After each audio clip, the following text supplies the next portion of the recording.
Hey everyone, welcome to another episode of Live with NORML.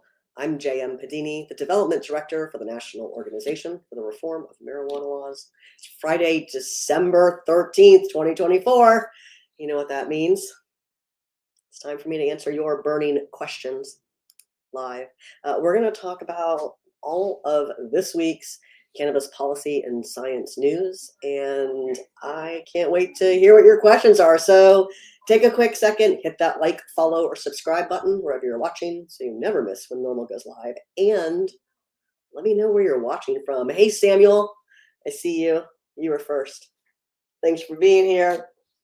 Hello, everyone on Instagram who's just joined us. I can see your comments, but I can't show your comments, so I'll read them to everyone. Let me know what's happening out there. Hey, Chris. Happy Friday to you. Thanks for joining us. Hello, Lake Group Insurance in Minnesota, another legal state. Good to see you.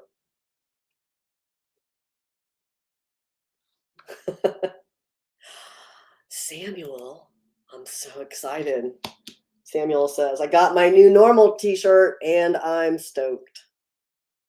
I am as well. I'm very glad that you ordered one and that it has arrived. Hey, Woodyard in Virginia. Welcome back, friend. Hey, Hammerbake in San Francisco. Hello to you. Oh, hello, Randy Land. And Chris, what a nice comment. Chris does, in fact, believe that our t-shirts are so soft.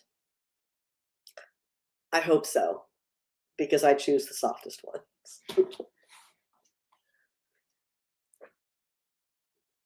Hey, Blue to Green. Nice to see you, AJ. See you. Thanks for joining us. AJ from Arizona NORML is here. You're welcome, Chris. Thank you. Thank you for enjoying our soft shirts. Hey, Benita, thanks for joining us, wherever you're watching from. AJ, I'm great. Thanks for asking. We've got news. And I've got little entertaining clips for you, so let's see how that goes. If you missed our Wednesday episode of Live with NORML, NORML Deputy Director Paul Armentano joined me for a conversation on the federal marijuana rescheduling process, and we gave a full update. That is available for you to rewatch anytime. It's on our YouTube, it's on our LinkedIn, it's probably on our Twitter, it's on our Facebook. Maybe. There were a lot of social media issues on Wednesday, like Facebook and Instagram were down, so it was a great time to try to do a live stream. But we did record it. It is definitely on our YouTube if you want to rewatch any of that. Hey, Benita, you're in Texas. Well, at least you have a generally functional medical cannabis program there and a lot of local decrim. But you're right, there's so much more to do in Texas. I hope you're connected with Texas NORML. If not, happy to connect you. Just email us at chapters@norml.org. Make sure you're hooked up with them. Samuel, you went to Cherokee, to the dispensary in Cherokee. I am glad that you have that available in your land of prohibition, and that it's been a pleasant experience for you. That's how we'll say that. What else? We just got back from, well, just last weekend. We returned from the 2024 NORML Key West Legal Seminar. It was a great time. We are thinking long and hard about what we're going to do for our spring seminar, and if we will be, in fact, returning to Aspen, which is where we typically host that legal seminar. I'll let you know as soon as I know, so that you can join us wherever we decide to go. Oh, good. Someone's doing construction right outside my office. That'll be fun. Let's talk about the DEA hearing news, since we just touched on that. This week, the administrative law judge for the DEA, John Mulrooney, issued his schedule, ordered witness testimony to begin on January 22nd. And then it will, barring any stays, because there has been litigation filed. So, but barring any stays in the proceedings, the witness testimony will take place every Tuesday, Wednesday, and Thursday, beginning January 22nd through the week of March 3rd. Now, this is supposed to be live streamed. The pretrial hearing was live streamed. For some reason, it cut off partway through and it never came back on. But you do not have to theoretically be in the room any longer to watch these proceedings. They are supposed to be live streamed. Oh, I guess I could share the link. We have a whole blog about that. I'm going to drop that in the chat. For those of you not watching on Instagram, I can't share the links on Instagram, but if you are watching on Instagram, you can read all these stories and more at NORML.org. They're either going to be on the front page or they're going to be in our news section. And if you want these stories just delivered right to your inbox, there's still time to sign up for tomorrow's issue of the NORML Weekend Weed Read. It comes out about 9 a.m. Eastern time. You just head to NORML.org/subscribe. There's also going to be a box right on the front page, NORML.org. Put in your email address, of course, your zip code, and be sure to check that Weekend Weed Read box, and then you'll get tomorrow's episode. Benita, do you mean, Benita, are you referring to the march in Texas? I think you are. In which case, I don't know. Is the answer to that question.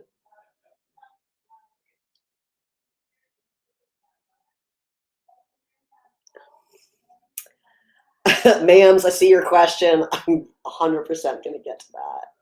Hey, John, welcome back. Happy weekend to you.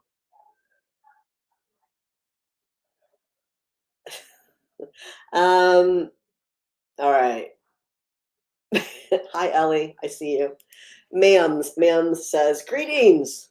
With the glacial pace of federal progress, is there a silver lining that the incoming administration would have?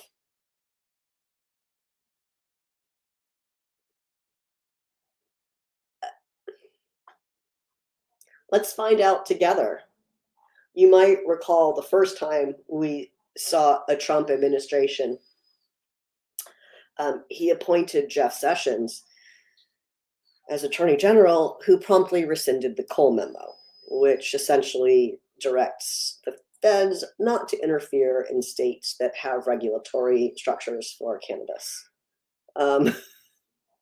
So, we'll find out. There's a long way to go between now and the inauguration. So, will his nominees be appointed? The nominees today, will they be the people who are actually appointed? Will they be the people actually serving in the administration come the third week of January? Let's find out together. I think there are some people who, in the administration and proposed administrative roles, there are some people who have more moderate approaches to cannabis policy than perhaps some other Republicans do. But let's just not count those chickens before they hatch. How about that? Let's see what happens.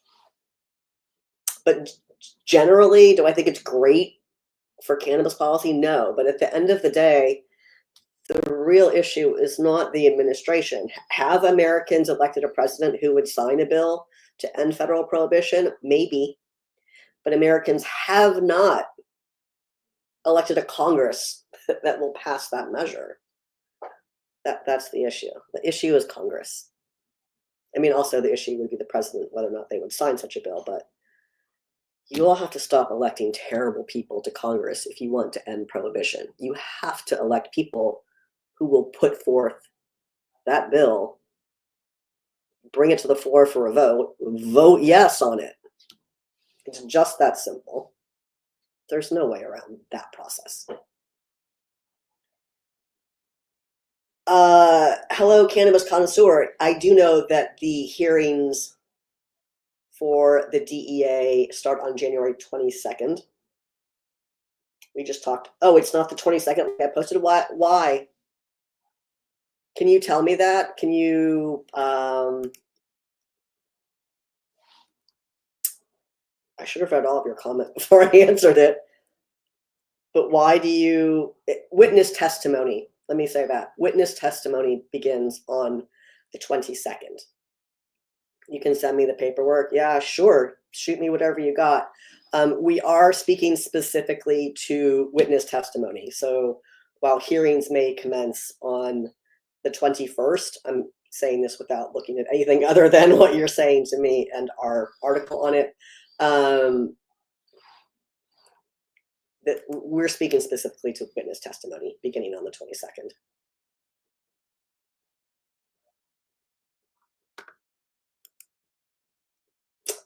Yeah, send me what you got. You can send it to, I'm just gonna think about this. Just send it to chapters@norml.org and I'll see it when it comes in. Hey, MK. Hey, MK in Virginia, specifically in Charlottesville, is asking about the Virginia Cannabis Control Authority attempting to restrict medical cannabis delivery to patients at residences only. Is there any update on that? So there was a CCA board meeting this week. I think it was Monday. My calendar's on November, so that doesn't help. I think it was Monday. And they did talk about this. They did say they had received some comments on it. The person who was presenting on that didn't seem particularly interested, that people were writing in saying they did not want delivery restricted. What we had heard from CCA at one point was the hypothetical that a hotel might not want patients to receive deliveries there, which is strange because it's a hypothetical. The deliveries come in plain paper bags by people in generic clothes. They're not wearing any branded clothing, and they're in vehicles that are completely unmarked and required to be such by statute. Then during the hearing, the board meeting, they said they made no mention of the hotels. They instead said that they didn't want patients to get deliveries at concerts. That was the specific instance, was that there were, okay, then maybe just restrict just that. I don't know. I was really underwhelmed by and I know these people and they're nice people and they're just trying to do their job, but in particular, this seems like a blatant disregard for what code says and what patients are asking for. And I don't think anyone is asking to be able to get medical cannabis deliveries at a baseball game, but they sure would like to be able to get medical cannabis deliveries when they go on vacation in another part of the state, when they're traveling for work. Perhaps they work all day and cannot get deliveries at their house because they're not there during delivery hours. I don't know. Listen, I'm glad you brought that up, MK, and people really need to take that action alert and send messages. Whoever you are, we're not doing that, so you can take your kooky phobic comments out of here. Not you, MK, that person. Okay, so thank you for asking, MK. We can talk about that more if you want. Cannabis connoisseur, thank you for sending me that. I, for some reason, have this open. Yes, okay. Yes, I am looking at I'm looking at Tom Angel's article, no, Kyle Yeager's article, Cannabis Connoisseur, thank you. And it does say January 21st. I'm going to go and fix that. I don't know why it says the 22nd in hours, but it does.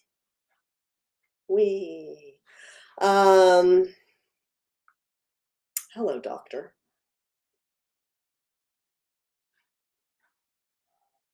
Ellie, I'm afraid to look. Michelle asks, will Texas ever get with the damn program?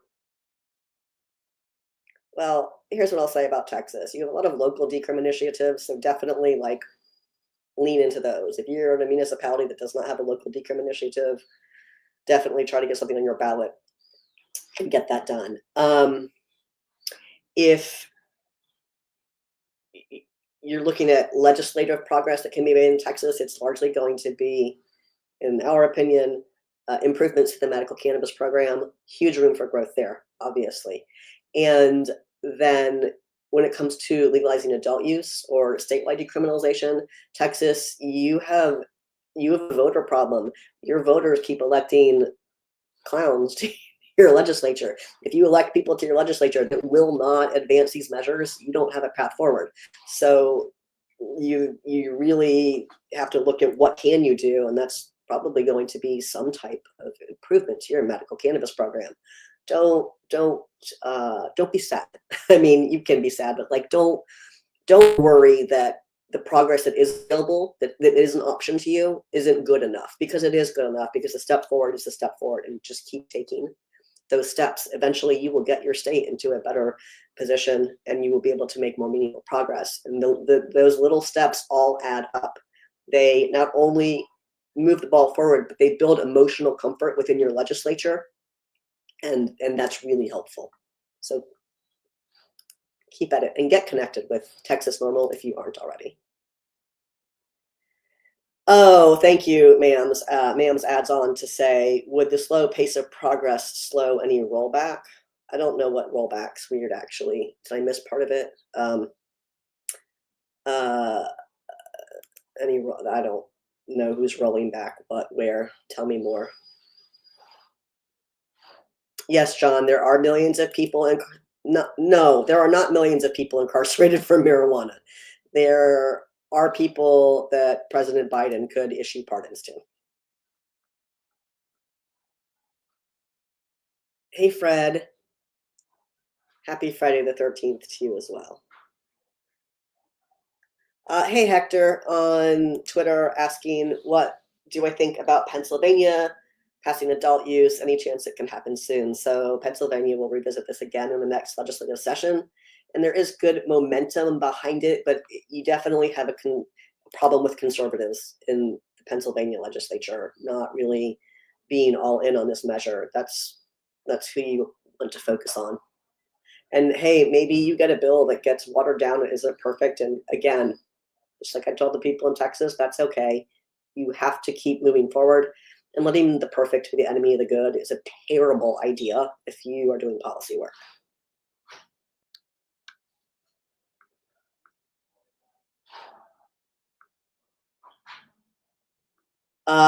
Cannabis connoisseur, the DEA won't be cross-examined, but they will testify.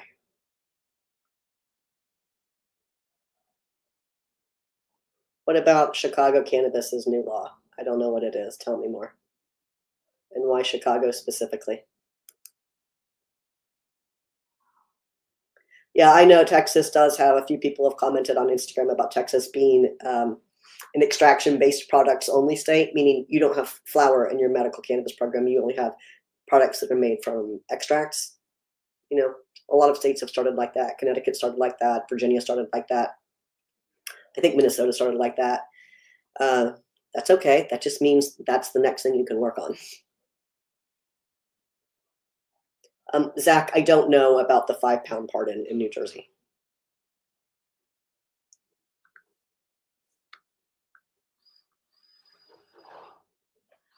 Oh, Michelle, great question. So we were talking earlier about electing people who will follow through or who will take meaningful action on cannabis policy. And it holds true not only for your federal representatives, but your statewide representatives as well.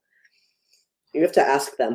You have to ask them, and you have to be in contact with them. So we do have Smoke the Vote, which is NORML's voter guide. You can see how people either answer our questionnaire, make comments to the press, make comments on their candidate page, how they voted if they've held office before on cannabis policies. So that can be a really good indicator of where a person stands. Of course, if they don't complete the questionnaire and they're new or they've never voted on cannabis policy, then you have to ask them directly. So if someone is running in your district and you don't know, the easiest way is to go ask them, sign up on their website so you get their emails, and then just go ask them in person is really the best way. Or sometimes we'll do like a Zoom or a live or something and you can ask them there. But it's important that you ask questions that are germane to the policies in your state. So for example, if someone's campaigning to be elected in Colorado, we're not asking them if they support cannabis legalization because that's already the law of the land in Colorado. But if they were, let's say, campaigning in Virginia, which has legalized adult use but has not yet legalized retail sales for adult use, that would be the focus of the question. So just really focusing your question to specifics. Don't give them an easy out by asking them, do you support this, yes or no, and then giving them the easy out of, oh well, I support the policy, but like I didn't like that bill, so I couldn't vote for it. We're not. That's called liar, liar, pants on fire. Chris. Your comments are hilarious, you all. Hey, Brady, welcome back. It's been a minute. I did a live with Paul on Wednesday, but otherwise we've been gone for like 2 weeks. It's not weird. It's fine. You're welcome, Hector. Hey, Thomas, welcome back. Listen. We have a whole show on rescheduling. Definitely check it out on our YouTube. But Thomas asks, what is the benefit if cannabis is rescheduled? For consumers, not a lot. There is,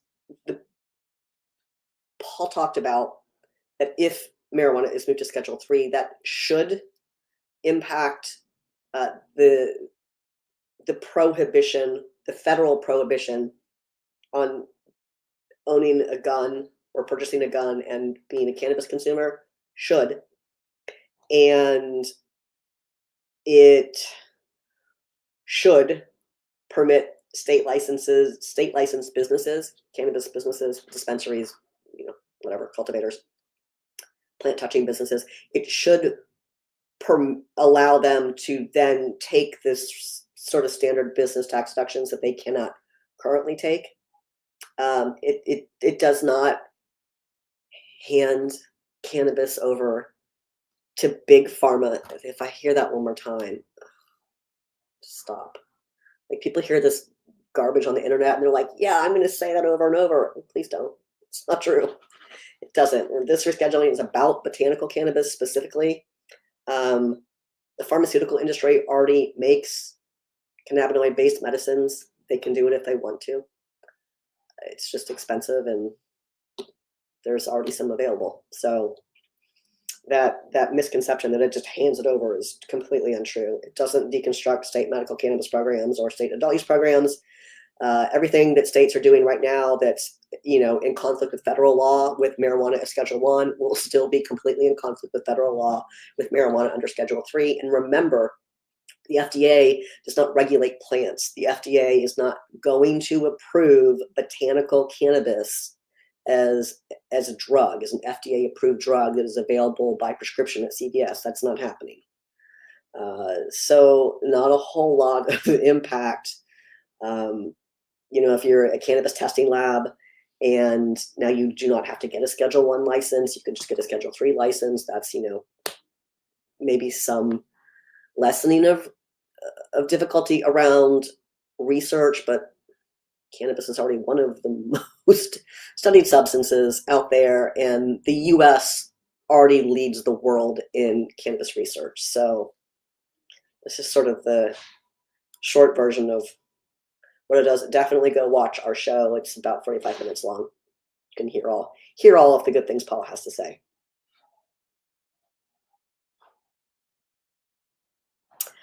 John, no. John asks, does NORML see much censorship or restrictions on Facebook or other social platforms due to cannabis content? Not that I am aware of, though I'm particular in the language that I use based on each platform. For example, on LinkedIn, we could use hashtag cannabis. You cannot use hashtag cannabis on the other platforms. I have gotten into it a number of times, politely, I might add, with Facebook, probably with other platforms, but I just really remember having a number of conversations with Facebook about, hey, this is what we are, or we've, had books in our store that have the name cannabis in it, and they've tried to say, we're not going to approve this for sale. It's just like an automatic rejection function. So no, not really. More so in the past, but I think we do an okay job at navigating that. But we do not experience the same sort of restrictions and blocking and censorship that like a retail entity would. Knock on all of the things, please. I don't want to experience that. Though I will tell you, Canva just turned off the ability to search their stock images using the word cannabis or marijuana. Instead of just, I don't know, providing a simple age gate for those terms, they turn it off for everyone, which is dumb. Here we go.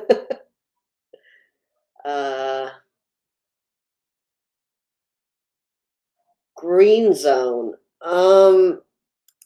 That's an interesting question. Green zone asks if we have any thoughts on an FDA/Veterans Administration memorandum of understanding for using smokable cannabis as a treatment for PTSD. I haven't heard of that. Is someone proposing such?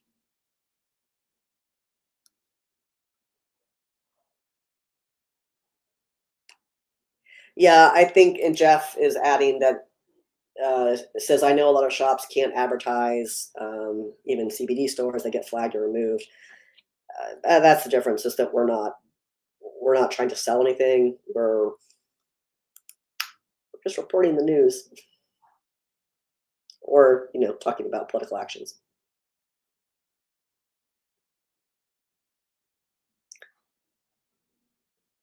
Billy, yes, high five.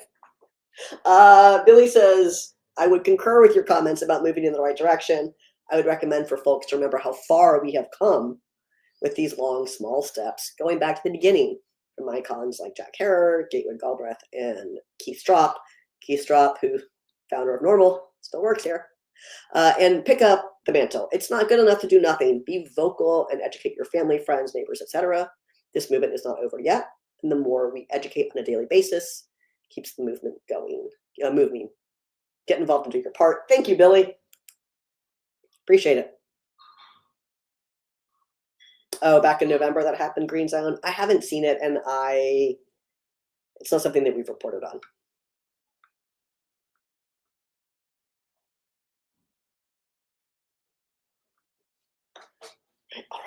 All right. Got all the questions going on. I think I caught up. I'm sorry if I missed your question. Feel free to ask it again. Let me tell you a few more things. Let's talk some more about the federal government. This week, remember 20 months ago? That's right. Almost 2 years ago, the Department of Transportation said that they amended their rules, and they said that they were going to provide commercial drivers the option to undergo oral fluid testing, mouth swabs, saliva testing, whatever, instead of urinalysis. More specifically, observed urine tests. They were going to let them do saliva tests instead of urine tests, for their CDLs. And what had to happen was DOT, per their own regulations, had to approve 2 labs in order for that to start. In the span of 20 months, they've not approved 2 labs. Therefore, they put out some comments on that. And in fact, they will continue to be subject to observed urine tests, despite their rules being amended 20 months ago. Someone asks us about that pretty regularly, so I hope they're here to see that. I mean, I'm sad that that's the answer, but we have one. Hey, Ryan, happy Friday to you. Let's see. Let's get on. There's a lot of driving things this week. In Illinois, and not a lot of, well, one of them's great. The rest of them are not great. Okay, Illinois. Supreme Court rules that the odor of raw cannabis is probable cause to search a vehicle. So the majority's decision hinges on statutory language in the state's vehicle code that prohibits the possession of cannabis in a motor vehicle unless it is in a sealed, odor-proof, child-resistant cannabis container. Lawmakers made this change in code when they established regs for legalizing adult use way back in 2019. But this is the second ruling. Originally, they had ruled differently, and now probable cause. Yay. John, I do not want to read that.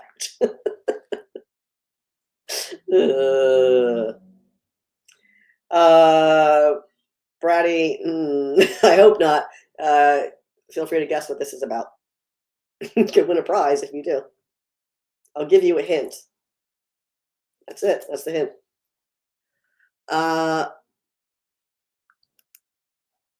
right, we'll do all of the driving ones at once. Speaking of driving, so if you've done any sort of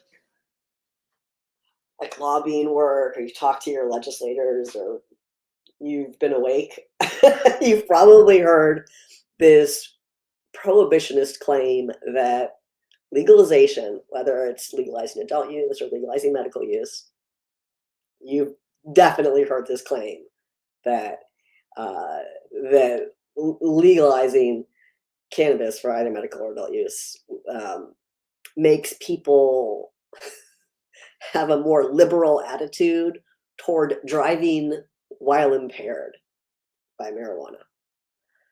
And so researchers were like, well, let's take a look at that. And they did, and they took a really deep look at it. And I really love their comments. The researchers' conclusions are so fire. I'm going to read it to you. It says, the hypothesis that more liberal marijuana policies will lead to dangerous driving conditions was not corroborated by our analysis. In all 3 analyses, there was practically no evidence to reject the null hypothesis and to conclude that medical marijuana legalization leads to more tolerant behaviors and attitudes toward driving after marijuana use. In fact, we found practically no evidence for this hypothesis. They talk about both adult and medical use in this, and right, like they're not the first researchers or government agency to come to this conclusion. I should have used the eye roll emoji for that story. Darren's got jokes. Darren says, however, road rage was eradicated. Listen, I'm just going to say this. Like, if you have never taken a look at, I almost forgot what it was called, NORML's principles. I want to look it up. I want to get the link at the same time for you. NORML's principles of responsible use. You should, responsible cannabis use, because number 2, from us to you, number 2, no driving. Number 1 is cannabis consumption is for adults only. This is speaking about adult use. Number 2, responsible cannabis user does not operate a motor vehicle or other dangerous machinery impaired by cannabis. If you've ever watched a show, you've heard me say it time and time again, and I will definitely say it again now. Do not drive high. It is both stupid and irresponsible, not to mention illegal. But it seems like largely people do not do that. Now, there was this survey that was done in Virginia a while back, last year, and then they just repeated the survey. And it's a small survey sample. We have not seen the questions. The actual questions have not been disclosed. We've just seen summarized reports about how people answered.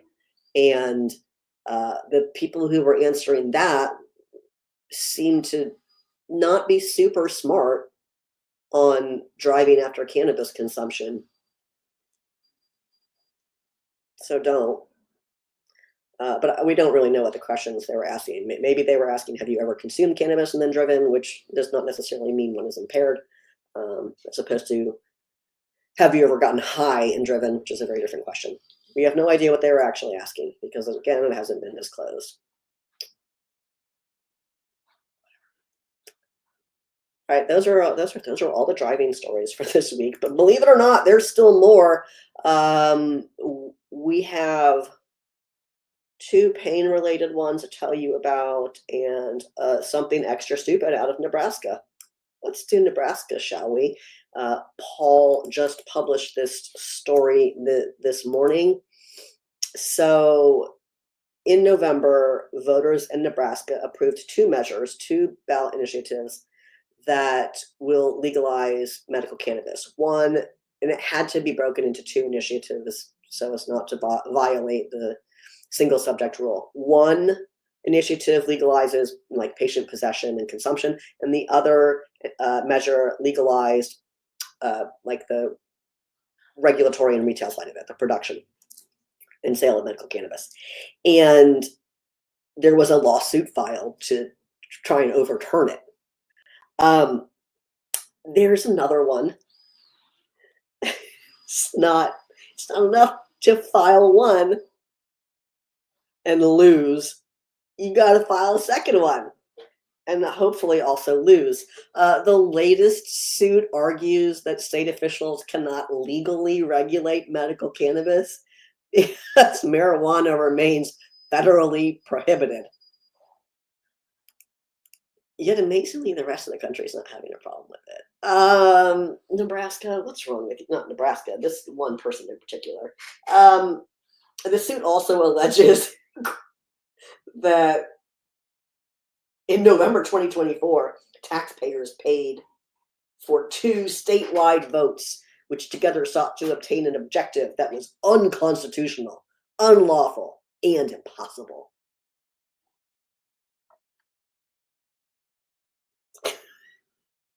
Legalization of the manufacturing, dispensing, and profiting off marijuana products for so-called medical purposes. How is that impossible or unconstitutional? Because you probably should look at, I don't know, America. Have you been to America, sir? This is a former Republican state senator who's filed the second lawsuit. They had 70% support in Nebraska at the polls for these measures. Is wild. I wonder what America that guy's living in. Brady, are you talking about? Brady says South Carolina has legislation to create a medical program. Is that from this past session? Or do you mean someone is planning to introduce one for the next legislative session? Tell me more. Or does it carry over? Is that a South Carolina thing? Will the bill carry over? Just introduced. Thank you, Brady. So like pre-filed for 25? I hope that's the case. We do not have our 2025 bill tracker set up in Bill Track 50 yet, which is what you see when you look at that state map that has all the action alerts. But I will let Morgan know that happened. American Herbsman, is this being streamed? Is this streaming elsewhere? Yes, this is streaming on Facebook, LinkedIn, YouTube, Twitter, and Instagram. I think next time I have to set up like other cameras to do it, other devices to do it. But I think I'm going to try to stream on TikTok. It'll look different. It'll look like a backstage camera because we don't have TikTok doesn't integrate with this platform. But I think we'll probably try streaming additionally there. If you want to watch this somewhere else, you can watch it somewhere else. It's also archived. All of our videos are archived on our YouTube and our Facebook.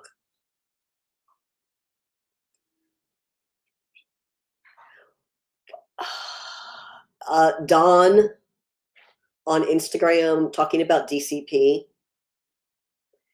Can you be? I'm sorry, I don't know what you're talking about, but I want to. Tell me more. What you're talking about? Where? Because I don't think you mean Disney College Program, which is what my brain's like. DCP? No. Tell me more, and then I will answer your question once I know what I'm supposed to be talking about. But you say the DCP opened a public comment period for the input on newly proposed regulation on cannabis. Do I think that the DCP actually takes the public's opinion into consideration? What is DCP? Which state are we talking about? Generally, if you have enough public comments on a specific issue and the comments are supported by good evidence, you can be influential. Tell me which state. Oh, Christopher, I am not, Brady, I am not reading that. But it's not shocking. The wax, I don't know what that means, Jeremy.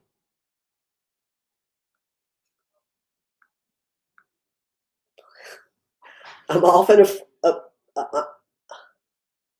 which state, Don?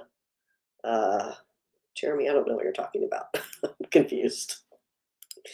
Okay. Two more, one more, two more, two more, two more, two more. Here's some good news out of Utah. There's words I don't say a lot, other than my friend Christine lives there, and that's good news. There was an analysis done in Utah for their medical cannabis program. This is a really smart thing to do.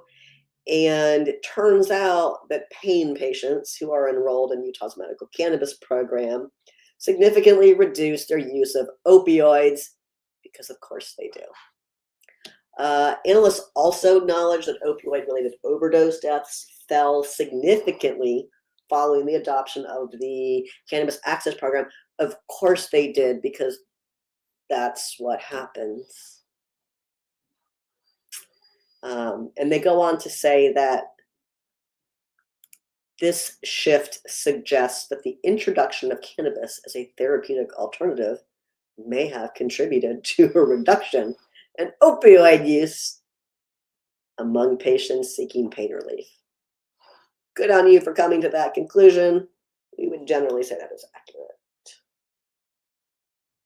There are a lot of studies that corroborate what their hypothesis here. There are a lot of studies on opioid use and cannabis, and how opioid use, opioid-related fatalities, opioid-related hospitalizations dramatically decrease with cannabis access.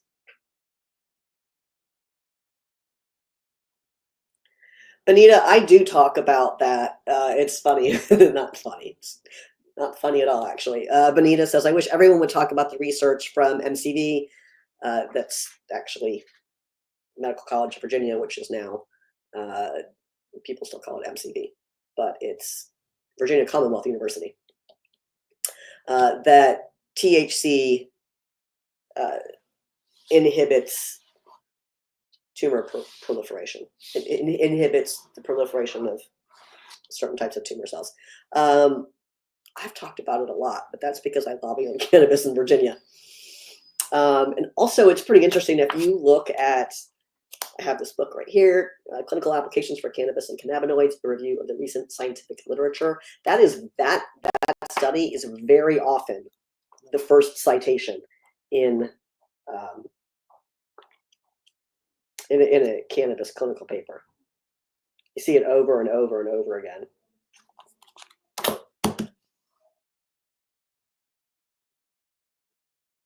What are you talking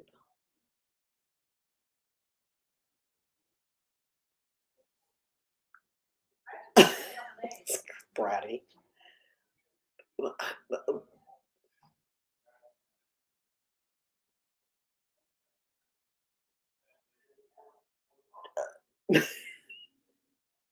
Jeremy, Virginia's always in the house during this show because here we are.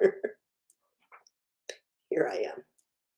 Did we do all the news? We did the DEA, we did the CDL, we have one more. And this, I mean, so many of these, I think the Utah one was pretty duh, but you know how I like to give you a story every week where you're like, yeah, we know. Say it again louder, for those of you in the back. There was a clinical trial done where participants were given a sublingual, put the oil under your tongue, sublingual extract that contained THC and CBD, or they got a placebo. And the study participants, the clinical trial participants have arthritis, have knee pain from arthritis, osteoarthritis specifically. And turns out that cannabis oil mitigates knee pain caused by osteoarthritis. This was ingested, it wasn't a topical application, but you know. Jeremy, you're in Smith Mountain Lake. That's interesting. Smith Mountain Lake Democrats just reached out to us and asked us to talk about cannabis policy at one of their meetings. It's like 3 hours from here, as you know.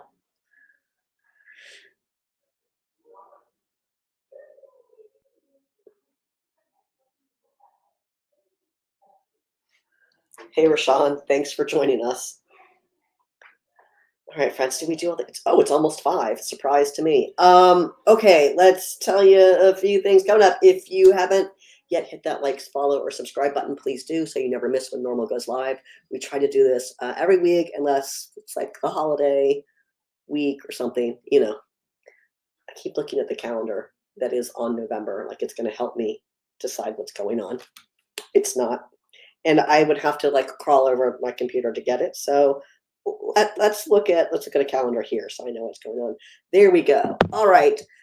Next week is the 20th, so we will do a show next week, and that will probably be our last show for the year because the following week, NORML's closed. Coming up from us next week, though, if you are subscribed, you will be getting our 2024 survey. This is something we do at the end of the year, every year now. We really want to know what policy topics are most important to you. We ask some consumer type questions as well. It's all completely confidential. We don't disclose this information to anyone. NORML never shares or sells our subscribers' information ever. So please make sure you're subscribed so you get that survey and you can tell us what you think. I should have included, I should add a question about live with NORML, shouldn't I? But if you haven't subscribed yet, make sure you head to norml.org /subscribe, or it's going to be right on the front page. There's going to be a Get Our Newsletter box up in the top corner. Please do that. There's also still time if you're doing holiday shopping. I wish I had one in here. If you're doing holiday shopping, we have some great stuff in the NORML store. Of course, you can find that at store.norml.org. We have hoodies, t-shirts, holiday ornaments, books, buttons, pins, stickers, all of the things you need to help give the gift of legalization. Because everything that you get from our store is a donation to us. Thank you, Brady. I see your question. It's been a minute since we've done that bit. Brady, you didn't want to wage any guesses on? No. I'm surprised no one started yelling about sweatshirts today. Hello, Thought Light Sound. Thank you. I'm glad you love it. Listen, today is in fact December 13th, which makes it, no, I asked the question once you got here. Well, December 13th, which does in fact make it Taylor Swift's birthday. And I thought for sure someone in particular was going to notice that I was wearing just a plain old sweatshirt. I also brought all of because of course we have friendship bracelets with all of the lyrics Taylor Swift has ever sung about weed or sort of tangentially related to weed. You're welcome, friends. I did that just for you. Yes, Brady. Yes, it is Friday. Yes, Jeremy, it is Friday the 13th. Yes, Brady, it is Taylor Swift's birthday.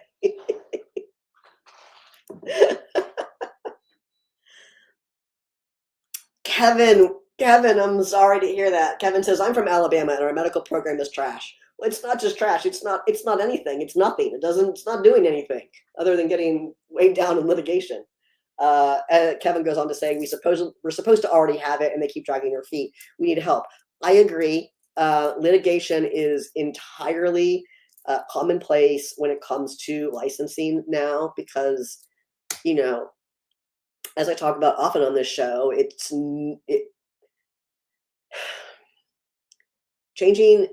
permitting cannabis access has moved so far away from the policy conversations about permitting cannabis access have moved so far away from the patient or consumer focused approaches of yesteryear, of good old 2014 or 2017. And now it seems to entirely be about who gets a license first or next, particularly when you're looking at these states that have not yet come online, states that have limited access medical programs or something like that. So southern states, conservative states, you see litigation in other states, but you really see it in these as well. And that's what's happening in Alabama, Kevin, and definitely sucks for everyone there. If only legislators prioritized their actual constituents, their people who live there, and not just the handful of businesses that are trying to make a buck off of them, that'd be neat.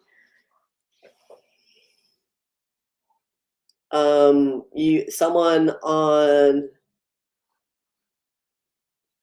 Instagram says, I would like to start a NORML chapter in Nigeria. You are welcome to email out chapters@norml.org, or you can just go to norml.org/chapters and you will find a link at the top of the page that will point you to the application to start a chapter and what the requirements are. We do have international chapters. We generally apply the same rules to our international chapters that you're going to see outlined, which are largely written for US chapters. You have to have at least 4 people who are members of NORML. You have to actually be a member of NORML for the calendar year in which you are filing. 4 people, 4 actual whole different people with actual memberships, we do look them up in our system to see if they've actually joined. Then you have to follow whatever rules apply to your country because we don't know those. And you know more than 50% of your total board of directors can be cannabis industry people. So if you send an application where 3 of the people have CBD businesses, we're going to pass. But if you 2, 1 or 2 is fine. So do it. Perfect. You got it. For other members and stakeholders. Great. Fill out the application. Let us know. And then to anybody else who's watching or interested in forming NORML chapters, I hope that was helpful. We do not have resources to provide funding. That's entirely up to you. But we do have resources like how to run a chapter, and here's your logo, and the ability to represent the NORML brand as long as you are adhering to our rules.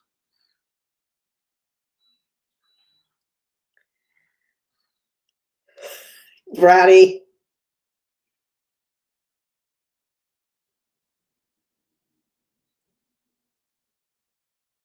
I don't know what any of that means.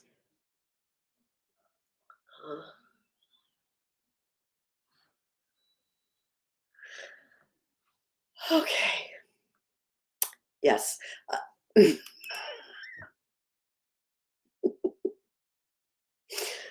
Oh, I love it. You all had the okay, first of all, yes, Bratty cannabis will never go out of style. And Darren, now I'm seeing your comment, and it's 100. Thank you.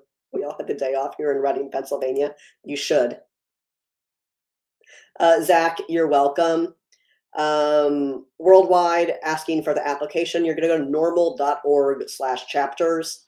And like in the top paragraph, it says something about if you don't see a chapter for your state listed here, you could start one and just click that link. I'm sorry, I don't know off the top of my head exactly what it says, but I do know that you can go to normal.org/chapters and then click that link. I'm opening it right now to see what it says.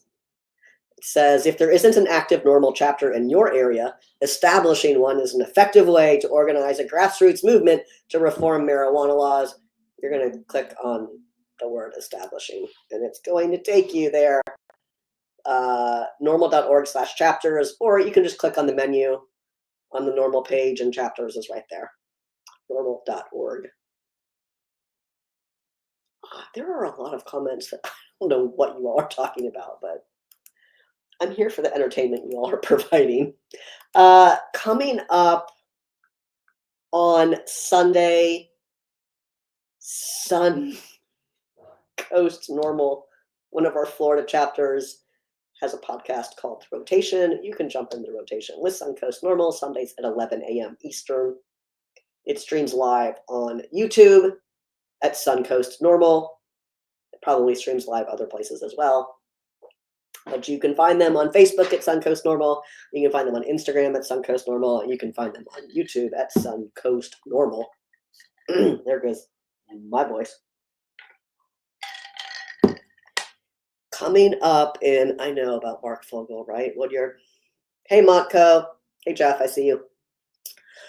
Coming up in January, aside from a lot of general assemblies, legislative sessions starting around the country, the 2025 Virginia Cannabis Conference. This is the only NORML event I have to tell you all about. And if you have a NORML chapter and you have an event coming up, make sure I know so I can tell everyone about it. I mean, I did tell you about Suncoast NORML podcast, so I guess that's not true. But listen, 2025 Virginia Cannabis Conference is January 24th, 25th, and 26th in Richmond, Virginia. You can get complete details and tickets at virginiacannabisconference.com. Easiest website, right? On January 27th will be Virginia NORML Lobby Day. That's free, but you do need to register in advance so that we can try to get appointments with your lawmakers for you. Oh, Jeremy, thank you. I see your question. Jeremy asked which lobbies are most standing in the way of commercialization of cannabis in Virginia. None of them. It's not. It's that Virginians have elected a governor who doesn't want to. So it's Virginians. You elected a governor who does not want to sign the bill. I will also add that when the adult use measure passed, it passed on party line. And equal opportunity rebuker, Democrats are making really bad decisions. Virginia Democrats, you are making really bad decisions on cannabis policy. We wouldn't be here today without a legal market if it weren't for Virginia Democrats and for Virginia Republicans. So if you were listening a few minutes ago, Jeremy, when I was talking about how the conversation entirely has just devolved into who gets to make a buck first or next off of consumers and has done nothing to prioritize consumers or consumer access, when there is zero cannabis industry without consumers. That's what's happening in Virginia. Virginia lawmakers are not paying attention. They don't. There are some who care deeply. I can assure you that. Adam Evan is a great example. He cares deeply about this policy work. We've done this policy work with him for years. But some of the Johnny-come-latelys that have picked up cannabis as like a shiny, fun toy to play with, they don't actually care about it. They aren't doing real work. And instead, they're doing this, well, I'm going to try to appease as many people as possible because I want to run for something. And I think this is like a cute feather in my cap. Like a veto's fun.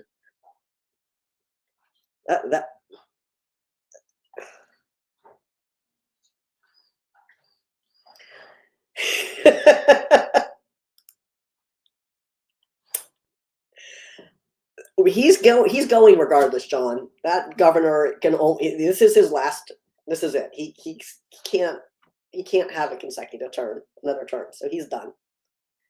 And yes, also John, Representative Abigail Spanberger is running for governor. She has always been very smart, very pragmatic, very measured on cannabis policy.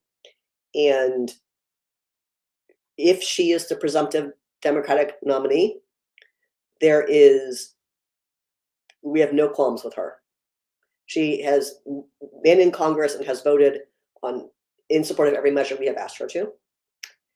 And I cannot say the same about the current presumptive Republican nominee, who has been weird and rude to us when it comes to, I mean, us as like cannabis policy experts, not like people just standing around. So make good choices, Virginia. You've already made some really bad ones. Let's not do that again.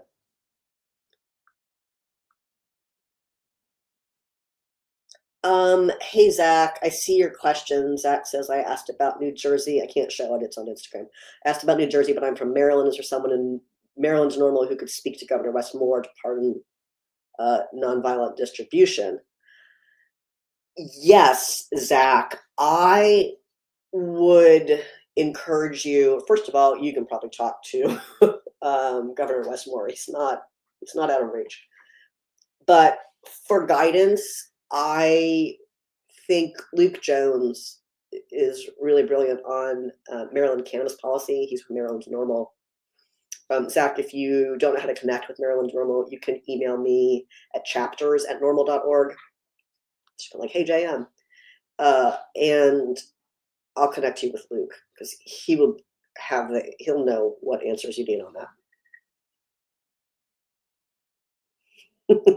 Flip side. Yeah, I see that, Jeremy. Yeah, perspective bias causes odd behaviors. It's really weird that if you look at Virginia, about 20% of any population will be a cannabis consumer. And so if you're super conservative in your estimate in Virginia, it's like let's just drop it down, be real conservative and say it's only 1 million people. That's not 20% of the Virginia population, but we'll just be conservative and say 1 million people are consumers in the state. And even if the state's market were fully matured, there'd be what, 450 licenses, which would not be in business without those consumers. And this is not reflecting the reality of consumption in Virginia, because this is a high travel state. We have a lot of people coming here, staying here when they're going to the capital. Your lawmakers are prioritizing those businesses, a handful of businesses, even at 450. That's still nowhere close to 1 million individuals. 1 million is a lot of people. 450 is not a lot of people. Even if every single one of those businesses employed 100 people, which they will not, still not anywhere close to 1 million. So that's weird, and I don't know why lawmakers are not. I mean, I do know why, because they don't actually care, and they like the money that it gets them, and it's not their problem. Thank you. Spotlight sound. I'm glad you appreciate that. All right, friends, I have to go. I have to go home. You know, Brady, you're right. Brady says, yeah, but those businesses bring money to lube up them pockets with. Yes, but those businesses also don't exist yet, so they're not really lubricating anything. They don't even exist. They don't even exist. What live are you doing tomorrow, Ben? I think you've told me about this before. I probably should know. Happy holidays to you as well, John. Thank you so much. I will do a show next week. So you're welcome, Woodyard. I will do a show next week, so please join us for our wrap-up show for the end of the year. I don't know, maybe I'll wear a festive hat. I won't, but I can pretend like I'll wear a festive hat if that'll make you watch. Or a sweatshirt for you today. And bracelets. No, it's not seeds. It's not pre-recorded. This is happening, as the title says. Live with normal. It's really live. Yeah, the show is recorded and you can watch it back, but I do take questions live. Brady, happy Merry, all the things you celebrate as well. All right, friends, this has been a delight, but I'm going to go have a weekend now. I hope you all are as well, and more importantly, I hope you're going to enjoy it. Please join me back here next week for the last 2024 episode of Live with Normal. Bring your questions. I can't wait to answer all of them and tell you the latest news for the last show of the year. All right, everyone, have a great weekend, and I will see you right back here next time. Bye-bye.